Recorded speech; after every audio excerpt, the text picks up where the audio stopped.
北海道二世古爾拉夫米芝蓮酒店4部曲嘅最後一集啦。我哋今次咧會總結爾拉夫住嗰3間米芝蓮一條鎖匙嘅酒店感想啦，同埋比較啦，同埋講我哋最中意邊間㗎。雖然後面嘅羊蹄山係冇雪，但係呢，我哋會設定大家嚟二世古係滑雪先㗎。二世古嘅酒店好多人都知道，同一間酒店住3晚或者4晚你先至可以 book 到。咁所以呢，每一次嚟滑雪嘅旅程，通常呢，大家都係淨係住一間嘅啫。而米芝蓮酒店呢，喺爾拉夫有3間咁多，一季淨係可以住一間酒店。你點揀呢？今次呢，我哋會用7個範疇去同大家分析一下每一間酒店嘅特點、長處或者唔好嘅地方，都會同大家講啊。嗱，邊7個部分呢？就係滑雪嘅方便程度啦、溫泉、早餐、房間啦、服務、價錢。嗱，然後呢，最後我哋會揀我哋最中意嗰間。我哋要再次強調，呢啲酒店開箱片呢，係我哋自己嘅公司自費㗎。今次呢，主要係由二世古 Shabu Shabu Mori 贊助啦，所以呢，希望大家睇完呢啲片之後，嚟到二世古記得嚟我哋 Shabu Shabu Mori 食松板牛嘅壽喜燒啦。然後嚟到沖繩呢，梗係要參加我哋清潛嘅潛水啦、浮潛同埋持證潛水活動啊！嗱，記住Shabu Shabu Mori 咧，如果滿晒位唔緊要，你可以叫外賣㗎，外賣送到你嘅酒店，你可以喺房間慢慢食。嗱，首先呢係滑雪嘅方便程度先啦。Setsu 咧就冇得比較，因為佢冇 ski in ski out。Mua 同埋山翠。其實2間咧都方便。山翠咧就係你喺間酒店 ski out 咗之後咧，首先你上落去個 family lift 個頭嗰度就可以買飛，然之後咧就可以上嘅 family lift。而 Mua 咧佢喺 King Pair 嗰度可以上，然後其實 Mua 咧有一個超級特點，就係佢某幾個房間係直接房間 ski in ski out，係真係我覺得好串啊！基本上你喺嗰個 apartment 打開後門，即刻可以滑落個雪山嗰度，我係覺得咧超勁。但係咧佢嗰個房數唔多，所以咧我覺得有心嚟滑雪嘅咧，好早就係搶㗎啦。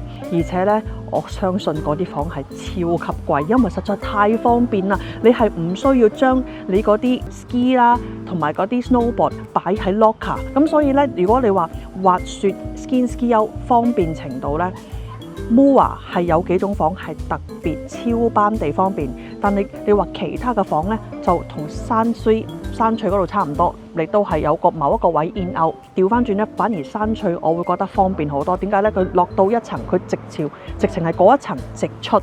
但係 Mua 呢，你落到去 locker 嗰層，仲要搭翻 lift 上去第二個位，再上又有樓梯級呢。如果你唔係住喺最方便嗰幾間 ski in ski out 房呢，其實我係覺得呢，山翠方便啲㗎。好啦，房間啦，其實3間酒店呢，佢哋嘅光暗呢真係好分明。Mua 係好黑嘅，山翠咧係中間，然後 Setsu 咧係好光嘅。咁所以咧呢一個咧就起碼自己揀中意邊一個類型啦。但係咧可以話嘅就係 Mua 咧，佢係盡量俾到好高級嚟，營造個好高級嘅感覺。但係咧喺我哋嘅角度覺得山翠佢高級得嚟，佢係揀住客最需要嘅嘢俾你。好啦，俾個例子大家，佢唔係一定揀最出名個品牌 Miele 去擺個洗衣機喺度，佢係用咗一個佢哋覺得性能上面最好嘅洗衣機擺喺度。嗰個洗衣機咧喺3間之中咧，確實係最好，啲嘢係會洗完啦乾嗰個 course 之後呢啲嘢真係乾晒㗎。Mua 咧用料係高級，例如啦佢啲 shampoo 啦 hand soap 嗰啲都係用大家好識個品牌 Aesop 嘅。之但係咧喺一個咁乾嘅二世古咧，居然喺酒店裏邊淨係得溫泉個位有 body balm 嘅話咧，我就覺得真係差咁啲啦。燈光啦，表面上 Setsu 係真係好光猛，但係佢有個好大嘅缺點係，你所有可以坐喺度 relax 嘅位咧，都係冇燈㗎。大家滑完雪一日好攰，返到酒店房想休息，可能成日都冇睇過手機，夜晚先至睇下手機啊，可能擺啲相上 SNS 啦。sofa 黑掹掹，2張床坐嗰個位好黑，側邊 bedside 嗰個 lamp 咧實在太低啦，根本會照唔到。和室又係㗎，佢嗰個邊咧係全部有燈。間接照明咁樣，但係到你喺上面坐喺度睇咧，係根本上唔夠光，有少少失策。我係覺得佢係冇喺住客嘅角度諗，想點樣用間房咯。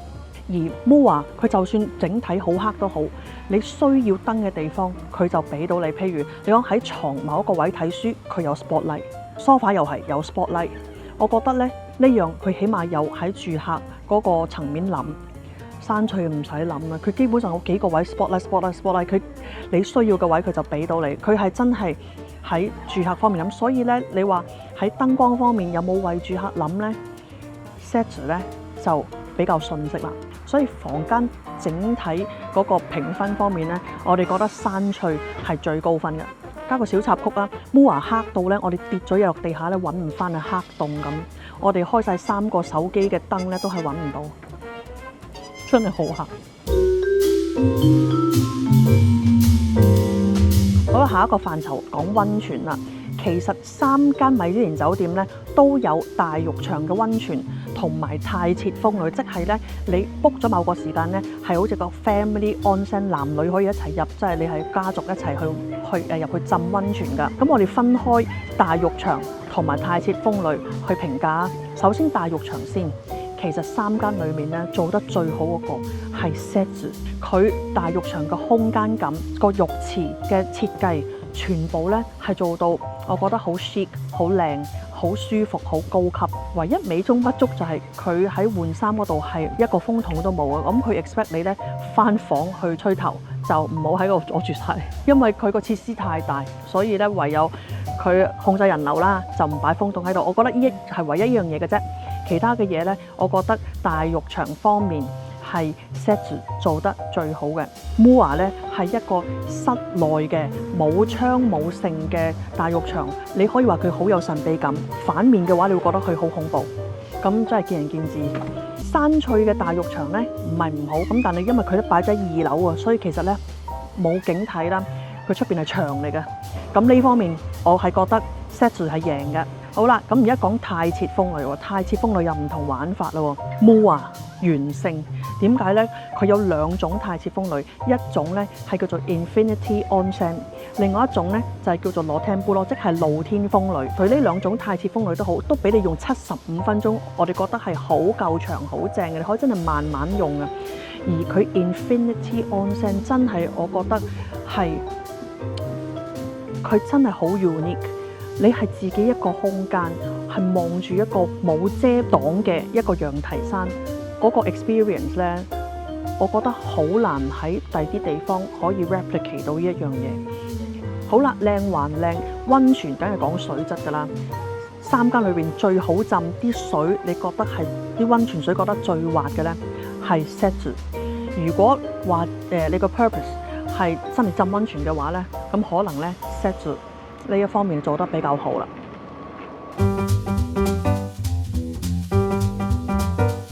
好啦，跟住落嚟啦，我哋講早餐啦，又講完勝嗰個先啦。山翠真係 unbeatable。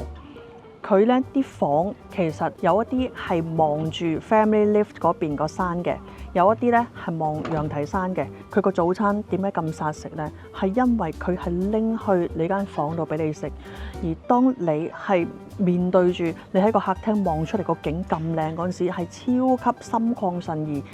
除咗個景靚之外咧，佢俾嗰個早餐咧係 Lupicia 呢一個賣茶有咖啡嘅呢一間鋪頭整出嚟，佢哋嘅 croissant 啊包啊，全部嘢係好 high quality， 係成個早餐係好好食。我哋喺間房度食早餐，居然係食咗差唔多個半鐘咧，係真係有少少離譜，食咁長。山翠個早餐係最令人覺得好享受嘅一樣嘢嚟嘅，味道嘅質素啦，係亦都係最好嘅，雞有雞味，豬有豬味嗰啲嘢啦。然後啲包啊真係好食啦，湯啊 corn soup 係好甜好飲啦，即係每一樣嘢都係覺得好有心機去做噶，所以係完勝嘅。而我哋覺得咧，你喺一間酒店度住咧，個早餐其實超級重要，尤其是你喺同一間酒店，你要住3-4晚，即係你要食3-4次早餐嘅時候咧，如果啲粗製濫造或者做得即係求其嘅早餐咧，你會覺得有啲遜色，即係可能差咁啲。MUA 嘅早餐咧，佢係個裝修好靚，但係咧食物方面咧，我哋就覺得普通啦，選擇咧亦都係比較少嘅。而佢嘅沙律菜咧，亦係最唔新鮮嗰個啦。咁 Setsu 咧就係自助餐形式嚟嘅，佢 variety 係好多，但係咧佢大部分嘢咧都係好似你覺得好普通啦咁樣。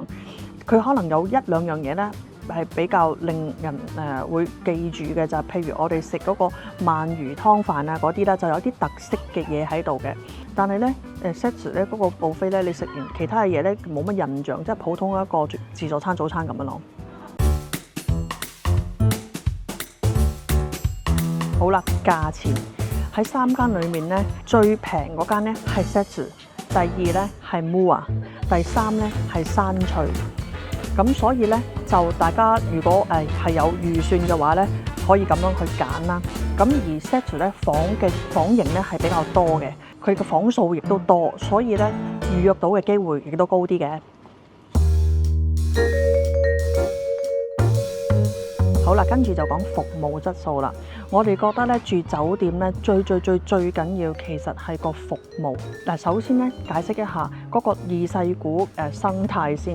其實咧二世古係真係超級難請人㗎，而亦都因為佢哋 serve 嘅客人大部分都歐美嘅客人，或者係唔識講日文㗎啦，總之，所以咧佢哋需要請嘅員工全部都要識英文嘅。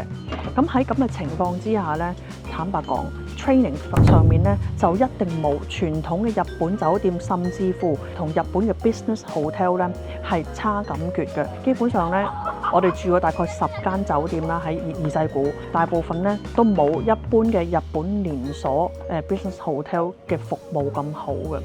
點解咧？我諗可能請人困難，train 人困難啩。咁所以喺 base on呢個前提之下咧，我哋覺得喺二世古可以維持到好嘅服務咧，基本上已經要對嗰啲酒店咧拍爛手掌㗎啦，真係。而喺3間米芝蓮酒店裏面，我哋覺得服務同埋嗰個令你覺得好 welcome 嗰個程度上面咧，山翠咧係真係好舒服，令你覺得好舒服。你踏入去之後，佢同你講嘢嘅態度啦，就已經係好舒服。其實 Mua 都非常之好，佢哋請咗好多員工，然後你會發覺佢哋大部分或者可能100% 嘅員工咧，都係超級有禮貌、彬彬有禮啦。係會主動幫你啦，帶你路啊，係會全部都主動嘅。即係譬如咧，你喺個餐廳嗰度，你話要去廁所咧，佢真係會由餐廳行出嚟去 through 個大堂指俾你睇個廁所喺邊，係好嚴謹嘅 training 做到咧，你先至會有呢個效果出現。所以 Mua 其實佢裏邊真係好多員工，佢哋都可以維持一個咁高嘅服務質素咧，我覺得真係要超級拍掌。但係 Mua 咧俾你一個感覺就係咧，好有主僕嘅感覺，佢會俾你覺得你係主，佢係僕，係有一個 hierarchy 嘅存在咯。感覺上唔係話真係友善，連我哋個女都覺得佢嘅感覺俾佢係你係你，我係我，係河水不犯井水嘅感覺。佢係表面上真係好有禮貌嘅，俾一個12歲小朋友一個咁嘅感覺，你可想而知其實係幾 obvious 嘅。咁好啦，講 Setsu 啦，服務。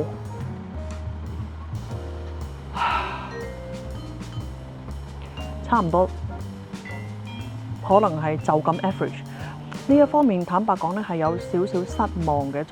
因為始終佢有個米芝蓮嘅光環啦，令到我哋會有 expectation 啦。點解可以Michelin 都 rank 佢咧？有可能係因為佢哋其中一個範疇就係講緊 consistency of service。咁你一間咁龐大嘅酒店，你要維持某一個程度嘅 service 咧，確實係有難度嘅。我唔知佢哋係咪 praise 佢哋呢一樣嘢，佢哋請好多人都可以維持到一個 consistency 咯。但係 having said that， 喺二世古嘅酒店裏面咧，佢又唔係差嘅喎，因為我哋住過啲更差嘅喎。佢哋係你可以講話係日本酒店可能屬於比較 average 嘅服務啦，未係去到我哋覺得米芝蓮酒店應該俾嘅服務態度咯。咁呢方面其實係有待進步嘅。所以咧，我哋睇3間酒店嘅服務咧，我哋最中意係山翠、山水，冇得定。員工字裏行間，令你知道佢哋對於自己酒店咧係好自豪，佢亦都咧想話俾你聽，佢酒店有啲乜嘢好，將佢嘅喜悅帶俾你咁。即係譬如咧，我哋去到咧，員工主動話俾我哋聽，2樓嗰間吧咧，我哋連續咧攞咗 Niseko Best Bar 3年㗎咁樣。即係雖然嗰刻係冇開，但係佢都去特登介紹啊咁樣。員工咧係好用心咧，去令你覺得放輕鬆嘅一間酒店。所以咧，你話服務方面咧，我哋最中意嘅係山翠咯。但係咧，我又其實咧唔排除有人會中意 Mua 多啲，因為咧我估好多人中意分裝限。咁尤其是咧，可能啲老細級可能中意分，我係老細，你係酒店員工，咁俾人托高嘅感覺嘅話咧，我覺得Mua 咧，佢絕對做到呢一樣嘢，佢令你覺得係好貴賓嘅感覺咯。只不過係我哋係中意 friendly style， 並唔代表 Mua 差。Mua 嘅服務水平其實真係好高，呢一個真係拍掌位嚟嘅。好啦，到最後一個部分就係我哋最中意邊間米芝蓮酒店呢？其實可能講到呢度咧都好 obvious 噶啦。我哋最中意係山翠，你去到每一個位置，你都唔會覺得有任何壓力，而房間整體都係非常之好，好滿意。On top of that， 有一個咁樣嘅好輕鬆、好 friendly 嘅服務咧，係好符合我哋個要求，所以咧我哋揀我哋最中意係山翠。但係好老實咁講啊，呢3間米芝蓮酒店咧，去到冬天滑雪季嗰陣時，個價錢真係咧非常之昂貴，我哋咧係唔會捨得嚟住嘅。所以咧，我哋咧覺得呢3間酒店應該點樣享受呢？我哋建議大家夏天、秋天嚟北海道二世古呢度享用呢啲米芝蓮酒店。點解呢？佢哋去到淡季呢 set 嗰個價錢係好抵，而你嚟到係真係享受喺酒店享受之餘呢，你出到街呢，咁樣喎，真係已經唔使講啦，係好心曠神怡啦。令你即係譬如喺好煩囂嘅地方生活咧，嚟到呢度你真係可以完全 relax。